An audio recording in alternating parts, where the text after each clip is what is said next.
Hello everyone, मैं हूँ doctor टीना और इस वीडियो में मैं बात करने वाली हूँ आईवीएफ की। तो एम्ब्रियो ट्रांसफ़र के बाद आपको 5 फिंगर रूल याद रखना है। तो क्या है ये 5 फिंगर रूल, अब इस वीडियो में हम बात करेंगे। अगर आप प्रेग्नेंट हैं तब भी आपको ये 5 फिंगर रूल जो है फॉलो करना है। तो चलिए वीडियो स्टार्ट करते हैं। तो सबसे पहले 5 फिंगर रूल है क्या? तो 5 फिंगर रूल का मतलब है कि आपको 5 बातें जो हैं हमेशा याद रखनी है और उनको फॉलो करना है ताकि आपका जो एम्ब्रियो ट्रांसफ़र है वो ठीक से रहे और उसकी इम्प्लांटेशन हो जाए, प्रेगनेंसी हो जाए और पूरी प्रेगनेंसी जो है अच्छी जाए, बेबी हेल्दी हो। तो इसलिए ये 5 फिंगर रूल है जो आपको फॉलो करने हैं। तो सबसे फर्स्ट फिंगर रूल है, जैसे ही आपका एम्ब्रियो ट्रांसफ़र होता है या आप प्रेग्नेंट हैं, आपको ये वीडियो जब देख रहे हैं जब आप प्रेग्नेंट हैं, तो आपको अपनी शुगर लेवल जो है बिल्कुल मेंटेन करनी है। तो शुगर आपको बिल्कुल डाइट से कम कर देना है। जितना आप हो सके आप शुगर को बिल्कुल कम कर दीजिए, क्योंकि शुगर इनफर्टिलिटी का सबसे मेन कल्प्रिट है, जो कि आपको बहुत कम लोग होंगे जो आपको बताएंगे। बहुत कम डॉक्टर्स हैं जो ऐसा आपको डायरेक्टली बताएंगे। तो वाइट शुगर जो है वो एक तरह से वाइट पॉइजन के रूप में देखा गया है। तो इसलिए आपको शुगर जितना हो सके उतना कम करना है। आप मीठे फ्रूट्स खा सकते हैं, लेकिन ऊपर से शुगर ऐड करके किसी भी चीज़ में, जैसे लस्सी में या आपकी चाय जो है वो बिल्कुल कम करेंगे जितना आप हो सके। नंबर 2 फिंगर रूल है कि आप जब भी आप खाना खाएंगे तो किसी भी चीज़ को आप एक्सेस में नहीं खाएंगे। जैसे किसी को संतरे बहुत पसंद होते हैं, ऑरेंजेस, तो वो क्या करते हैं पूरा दिन ऑरेंजेस खाते रहते हैं, सुबह भी, दोपहर भी, रात भी। तो आपको ऐसा नहीं करना है। आप ऑरेंजेस खा सकते हैं, यहाँ मैं एग्जांपल दे रही हूँ। तो आपको कम मात्रा में खाना है, हर चीज़ लिमिटेड खानी है। कम भी नहीं, मीन्स लिमिटेड खानी है। जैसे कि अगर आपको दूध पीना है तो आपको सुबह शाम पीना है और दोपहर को दही खा सकते हैं। ये नहीं कि आप 4-5 टाइम दूध ही दूध पिए जा रहे हैं अगर आपको दूध बहुत ज़्यादा पसंद है। तो इस तरीके से कोई भी चीज़ आपको एक्सेस में नहीं खानी है। पूरी आपको प्रेगनेंसी अगर आप ये फॉलो करेंगे तो बहुत अच्छा रहेगा। आपको कोई भी चीज़ नुकसान नहीं करेगी।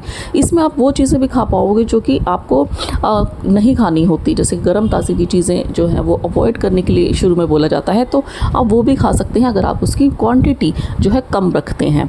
तो ये आपका दूसरा है। अब तीसरा फिंगर रूल है कि आपको जो है बिल्कुल भी बाहर का खाना नहीं खाना है। जी हाँ, बिल्कुल भी। तो आपको घर का बना हुआ कम मसालेदार खाना खाना है। अब क्योंकि देखिए प्रेगनेंसी है या आपका एम्ब्रियो ट्रांसफ़र हुआ है, तो एम्ब्रियो ट्रांसफ़र होता है तो भी हम प्रेगनेंट ही मानते हैं पेशेंट को। तो आपको जैसे आप बहुत ज़्यादा खाएंगे, बाहर का खाएंगे, आप बहुत ज़्यादा घर पे बनाकर भी स्पाइसी कर खा रहे हैं, तो आपको एसिडिटी हो सकती है और आपकी पूरी प्रेगनेंसी में जो है आपको गैस्ट्रिक प्रॉब्लम्स हो सकती हैं। और वैसे भी आपको जो है सात्विक खाना खाना चाहिए ताकि जो बेबी की ग्रोथ है वो काफ़ी अच्छी रहे।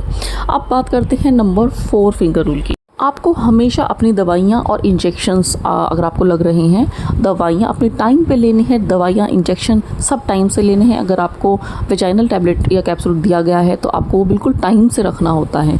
तो अगर आप दवाइयाँ टाइम से लेंगे तो आपका जो है हार्मोन्स वगैरह सब नॉर्मल रहेंगे और आपकी प्रेगनेंसी बिल्कुल हेल्दी जाने वाली है। Number 5, last but not the least, stress free life. जी हाँ, मैं हमेशा अपनी वीडियोस में बात करती हूँ। तो आपको स्ट्रेस से जितना दूर रहें एम्ब्रियो ट्रांसफ़र के बाद उतना ही अच्छा है। पूरी प्रेगनेंसी भी आपको हंसते खेलते निकाल देनी है। एम्ब्रियो ट्रांसफ़र के बाद जो 15 दिन होते हैं, आपको बस ये सोच लेना है कि आपको 15 दिन कुछ नेगेटिव नहीं सोचना है कि आप अपनी लाइफ में इतना भी नहीं दे सकते अपने आप को। तो अगर आप एम्ब्रियो ट्रांसफ़र के बाद वाले 15 दिन की बात करें तो उस टाइम पे आपको कुछ ज़्यादा नहीं सोचना है।